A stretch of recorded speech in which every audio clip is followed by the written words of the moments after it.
भूतं च भव्यं च सर्वं यश्चादितिष्ठति सर्यस्य च केवलं तस्मै ज्येष्ठाय विद्महे नमः। यं ब्रह्मा वरुणेन्द्ररुद्रमरुतः स्तुन्वन्ति दिव्यैस्तवैः वेदैः साङ्गोपदक्रमोपनिषदैः गायन्ति यं सामगाः ध्यानावस्थिततद्गतेन मनसा पश्यन्ति यं योगिनः यस्यान्तं न विदुः सुरासुरगणा देवाय तस्मै नमः देवाय तस्मै नमः। उपस्थित मातृशक्ति धर्मप्रेमी सज्जन आर्य समाज ग्रेट पार्क के समस्त पदाधिकारीगण और भाटिया परिवार आर्य योग के सभी आज फाल्गुन मास के इस शुभ अवसर पर इस सुंदर सत्संग में एक ऐसे विषय का हम चिंतन करने जा रहे हैं जिसको ऋषियों ने अर्थ सृष्टि की उत्पत्ति की उसी समय मानव मात्र के लिए गायब किया और एक संदेश दिया, एक आशीर्वाद दिया। लेकिन भौतिक काल में अर्थात आधुनिक काल में उसकी आवश्यकता बढ़ जाती है।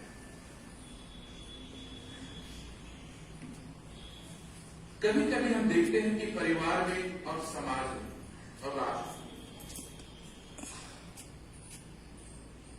छोटी सी बात बहुत बड़ी हो जाती है, बहुत बड़ी समस्या पैदा हो जाती है जब दिमाग में कोई बात छोटी सी रह जाती है और रह करके बार बार हमारे को परेशान करता है और हमारी वाणी को भी खराब कर देता है। तो वो जो बात है मन में छिपी हुई बात होती है, उसके लिए ऋषि ने क्या संदेश दिया? परिवार में सुंदरता कैसे रहे, हर व्यक्ति के चेहरे में मुस्कुराहट कैसे रहे। समाज में जब व्यक्ति आता है सत्संग के लिए, अपने इलाके का समाज का उत्थान करने के लिए, तो सबके मन में एक सुंदर विचारधारा होनी चाहिए, एक सबका सोच होना चाहिए और साथ में राष्ट्र में भी हम देखते हैं आज बहुत बड़ी समस्या उत्पन्न हो रही है, प्रेम का भाव खत्म होता चला जा रहा है। पता नहीं क्यों, किस कारणवशात एक दूसरे को देखना नहीं चाह रहे, एक दूसरों के लिए कठोर शब्दों का प्रयोग करना चाहते हैं।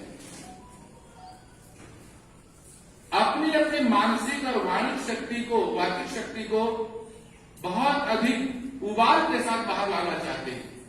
वो कहीं और नहीं, मन में बैठा होता है, मौका ढूंढता है कि बात कैसे प्रकट होगा। ऐसे समय में जिस मंत्र का मैं चिंतन करने जा रहा हूं वो ऋग्वेद का मंत्र है। हमारे वैदिक काल में ये विश्वास है, धर्म में ये विश्वास है, जब सारी सृष्टि की उत्पत्ति हुई तो यही मौसम था, वसंत का मौसम था। इसीलिए ज्योतिष शास्त्रों में जब सृष्टि की गणना शुरू होती है, शुरुआत शुरू होती है, तो वसंत में जो चैत्र महीना होता है उसको पहला दिन मानते हैं। आज भी बहुत सारे लोग उसे नवरोज, नया दिन, नव वर्ष के रूप में मनाते हैं। विक्रमी संवत की शुरुआत वहीं से होती है और ये पूरा का पूरा मौसम क्यों ऐसा होता है?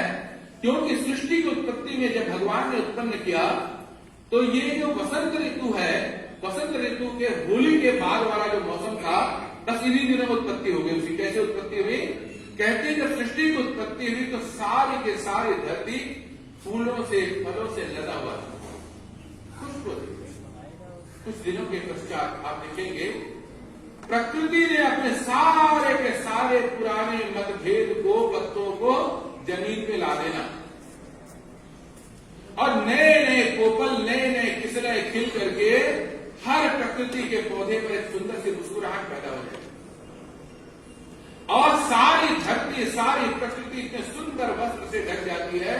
हरे हरे पीले पीले खुशबूदार छोटे छोटे पत्तियां, साथ में छोटे छोटे फूल, और फूलों के साथ कई पेड़ों पर, आम इत्यादि पेड़ों पर छोटे छोटे फल आने शुरू हो जाते हैं। फलों से लदा हुआ, फूलों से लदा हुआ, पत्तों से लदा हुआ, खुशबूदार। ये सबसे सुंदर मौसम माना गया है और ऐसे मौसम पर हमारे ऋषियों ने संगीत के माध्यम से वेद मंत्र का उच्चारण किया और उससे एक मंत्र मैं आपके सामने में लेना चाहता हूं। बड़ा सुंदर मंत्र है हम सबके लिए। समानो मंत्र समिति समानि, समानम मनः सचित्तमीशाम्, समानम मंत्रमभिमन्त्रयेवः, समानेन वो हविषाजुहोमि। ऋग्वेद का यह पवित्र मंत्र संगठन से प्यारा। क्या सुंदर शब्द इसमें कहा है। समान समान समान समान समान। समान का मतलब बराबर, न ऊंचा न नीचा। कहीं कोई बाहर से संपन्नता से ऊंचा नीचा के बारे में नहीं कहा इसमें। वो तो आपका परिश्रम, आपका भाग्य और आपका जो जितना परिश्रम, उससे आप समाज में संपन्नता से ऊंचा नीचा हो सकते हैं। लेकिन यहां पर जो बात कही है, समान और मंत्र, परिवार में क्या होना चाहिए? मंत्र में मंत्रणा, विचार का। ऐसी विचारधारा होनी चाहिए, ऐसी बातें कहनी चाहिए। घर में एक सदस्य ऐसी बातें करे कि परिवार का दूसरे सदस्य को भी लगे हाँ ये अपने लिए तो कुछ नहीं, हमारे लिए सोचता है। समान मंत्र, मंत्र मंत्रणा, सोचना, विचार करना। जब ऋषियों ने मंत्र का उच्चारण किया, मंत्रणा की विचारधाराओं में, वैदिक संस्कृति में बात की, तो वो किसी परिवार के लिए बात नहीं करते, वो किसी राष्ट्र के लिए बात नहीं करते, वो किसी व्यक्ति के लिए बात नहीं करते। इस मंत्र को जो भी सोचेगा हर एक के लिए वही है। हर एक आदमी क्यों नहीं सोचेगा कि मेरे परिवार में समान धारा विचारधारा हो, मेरे परिवार में सुख हो। और तो और आज किस वजह से आप सब यहां उपस्थित हैं? क्योंकि आपकी सबकी विचारधारा मन में प्रसन्नता है। एक बराबर विचारधारा की उत्पत्ति हुई तो इस सुंदर भवन का निर्माण हुआ, यहां पर सुंदर वैदिक मंत्रों का उच्चारण हुआ, यजन कृत्य हुआ, अग्निदेव के माध्यम से खुशबूदार प्रसाद सबको प्राप्त हो रहा है। क्योंकि समारोह मंत्र, मंत्र भी सबके लिए बराबर, मंत्रणा विचारधारा भी सबके लिए बराबर। तो इसमें लिखा परिवार में समान विचारधारा होनी चाहिए, समाज में समान विचारधारा होनी चाहिए, और तो और राष्ट्र में भी समान विचारधारा होनी चाहिए। हर मनुष्य आज समाज का नियम क्या कहता है? ऐसे काम करो जिससे सबकी बराबर उन्नति हो, सबके परिवार में सुख हो, राष्ट्र में समृद्धि बढ़े, राष्ट्र में सुख बढ़े। इसीलिए हम बार बार एक वैदिक मंत्र होते हैं, राष्ट्रे वयम जागृयाम। हम राष्ट्र के हित के लिए जागरूक रहे, सोते जागते, घर में बैठे, समाज में बैठे, किसी भी बात को करते राष्ट्र को बात करें। मुझे छोटी सी बात याद आती है। भारत का एक युवा सन्यासी जापान में ट्रेन से यात्रा कर रहा है। यात्रा के दौरान उसने क्या देखा? एक नौजवान बालक ट्रेन में फटी हुई गद्दी को सुई और धागे से सिल जाए। जब सिलाई खत्म हो गई, युवा सन्यासी ने उससे पूछा, बालक क्या तुम ट्रेन के लिए काम करते हो, इसमें नौकरी करते हो? उसने देखा, मुस्कुराया, कहा कि महाराज मैं बोले ये क्यों कर रहे? बोले राष्ट्र की संपत्ति, राष्ट्र की संपत्ति के लिए अगर कोई छोटा बटा हुआ हिस्सा है तो मेरा कर्तव्य बनता है कि राष्ट्र का कोई भी चीज खराब नहीं होना चाहिए। वैदिक मंत्र में क्या लिखा? राष्ट्रे वयम जागृया। हमारे मन में ये सोच होनी चाहिए, जब कोई भी बात सोचते हैं तो पूरे राष्ट्र के लिए बराबर होना चाहिए, विचारधारा बराबर होनी चाहिए। उन्होंने मुस्कुरा करके कहा कि वास्तव में वेद मंत्र यहां भी पढ़े हुए हैं। आज कुछ दिनों से हमारे भारतवर्ष में ऐसी परिस्थितियां हो रही हैं, राष्ट्र की हानि हो रही है, मानव समाज की हानि हो रही है। ये सब वैदिक विचारधारा ऐसा नहीं कहता। हम वैदिक विचारधाराओं को मानने वाले व्यक्ति हैं।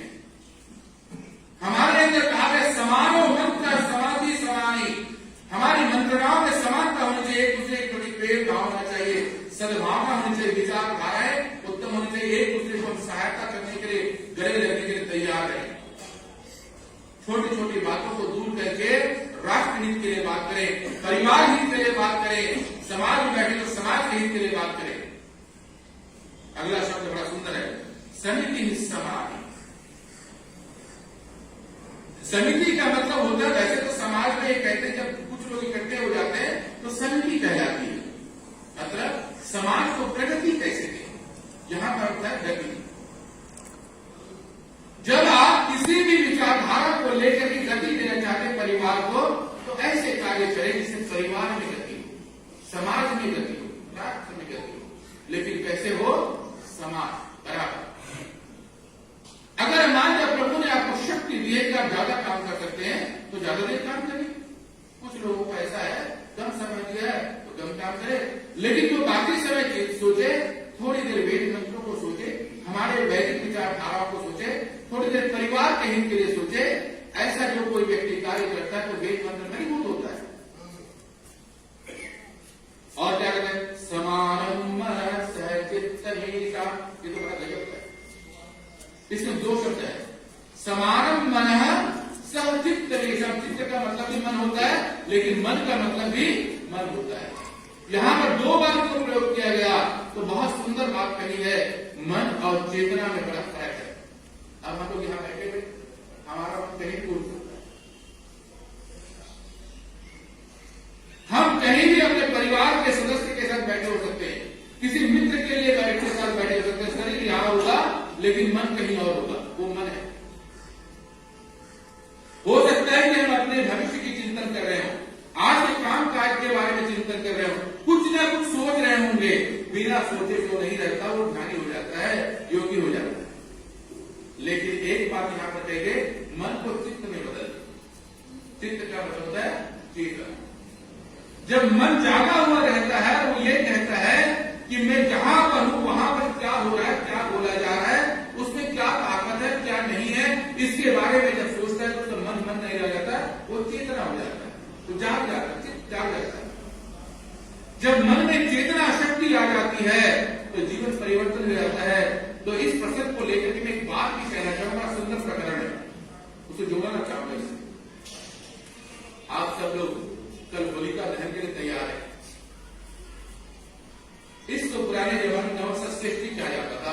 इस समय किसान का फसल पक जाता था तो फलों को लेकर के सबसे पहले हबी देता था देवता। जैसे हम लोग हबी देते हैं, मीठा बनाते, हलवा बनाते, प्रसाद जो भी मिलता है, देवताओं को हबी देते हैं। तो किसान क्या करता है, सबसे पहले उसको जला देता है और देवताओं को हबी दे देता है। तो उसका नाम क्या नाम होता है? कोला। कोला जल जाता है। फिर हम उसको प्रसाद लेकर के थोड़ा सा खा लेते हैं। लेकिन इसके पीछे जो कथा है वो बहुत प्राचीन कथा चली आ रही है। उस कथा में जो रहस्य है इस मंत्र से बड़ा सुंदर मेल खाता है। कहते हैं एक राजा था हिरण्यकश्यप, उसने सबसे पहले ब्रह्मा जी का स्तवन किया, उपासना की। देखो राजा है लेकिन वो चाहता था कि मेरे अंदर इतनी शक्ति हो, मेरे अंदर इतनी ऊर्जा हो और ऊर्जा के माध्यम से मैं पूरा ब्रह्म को अपने अंदर आधार कर लूं और उसका आशीर्वाद को आधार कर लूं और सुंदर प्रसाद जो प्राप्त होगा अपने प्रजाओं को मैं बहुत सुंदर चलाऊंगा। लेकिन उसने क्या किया, बहुत दिनों तक की आराधना करते करते कहते उनके तुम्हें शक्ति अभी आशीर्वाद प्राप्त हो गया, स्वयं ब्रह्म ने आशीर्वाद दिया, जाओ तुम संसार का कल्याण करो। लेकिन संसार का कल्याण करते हुए तुम्हारी मृत्यु सामने में नहीं आ सकती, क्योंकि जो व्यक्ति समाज के स्वार्थ को निस्वार्थ भाव से सेवा करता है उसकी मृत्यु कभी नहीं होती। शरीर चला जाता है लेकिन मृत्यु नहीं होती। स्वामी दयानंद ने क्या हो, वो अपने लिए जिए नहीं, स्वामी दयानंद ने राष्ट्र हित के लिए अपने आप को समर्पित कर दिया। जीवन का एक क्षण जो है राष्ट्र हित के लिए समर्पित कर दिया। तो आज उनका दिया हुआ ज्ञान को हम लोग क्या कर रहे हैं, पूरे समाज में नहीं विश्व में बांट रहे हैं। ये क्या है, इसके पीछे रहस्य क्या है? उन्होंने अपने आप से खड़े होकर के कार्य किया, समाज हित के लिए कार्य किया। तो ऐसे हिरण्यकश्यप ने बहुत बड़ी प्रार्थना की, उसको आशीर्वाद मिल गया।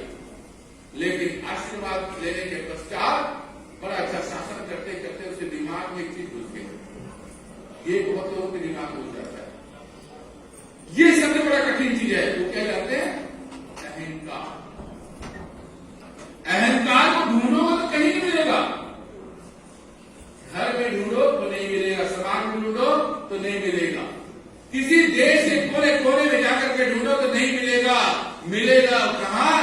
जब वो आपको अंधा कर देता है, आंख अंधा बना देता है। आपकी आंखें तो रहेंगी लेकिन आपके अंदर आपकी जो रीढ़ की हड्डी है इसके पीछे एक स्नायु तंत्र है, उस स्नायु तंत्र में अकड़ पैदा कर देता है। और अकड़ पैदा करके वो क्या कहता है? तुमसे बड़ा कोई नहीं, ये कहता है। इसीलिए मैं जो चाहूं वो बोलूं, जो चाहूं वो करूं, क्योंकि मेरे अंदर बहुत ताकत है, मैं किसी का कुछ भी बिगाड़ सकता हूं। ऐसा अहंकार आकर के बताता है। तो हिरण्यकश्यप के दिमाग में भी अहंकार चुपके से घुस गया।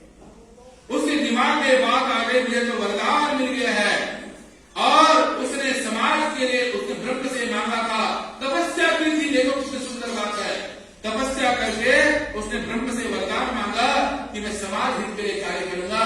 लेकिन थोड़ा सा अहंकार के दिमाग में घुस गया। उसने बोला मुझसे बड़ा राजा कोई नहीं, अब तो मुझे कोई राजा हरा नहीं सकता।